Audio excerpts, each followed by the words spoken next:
Welcome. देखते हैं आपके लव इंटरेस्ट के लव मैसेजेस आपके लिए क्या हैं, pile 1 and pile 2। Let's see with the number 1। I walked away before you could break my heart. इन्होंने आपसे थोड़ी दूरी इख्तियार की या इमोशनली कोल्ड हुए।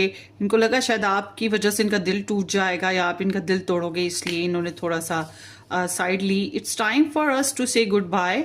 ये आपको गुड बाय कहना चाहते हैं, शायद ये कम्प्लीटली हमेशा के लिए, या फिर ये वक्ती गुड बाय है, जैसे सुबह गए शाम को आ गए। And you express your thoughts through music. So ये आपके पसंद का कोई म्यूज़िक सुनते हैं, या ये वैसे ही नॉर्मल रूटीन में म्यूज़िक लवर हैं और म्यूज़िक सुनते हैं, और आपकी एनर्जी, आपकी याद, आपके साथ इनकी एक बॉन्डिंग सी हो जाती है। सो यहाँ पर ये पाइल 1 हो गई। So let's see pile 2। I know I messed up, I am sorry. इन्होंने कुछ गलतियां की हैं और ये इनको अंदाज़ा है इन्होंने गलत किया, ये सॉरी करना चाहते हैं। I am not in the mood अच्छा नहीं चल रहा इनका। I am remind of you by many things. बहुत सी चीज़ें, बहुत सी बातें हैं ज़िंदगी में, नॉर्मल रूटीन में, जो इनको आपकी याद दिलाती रहती हैं। So this is your reading. Subscribe and share.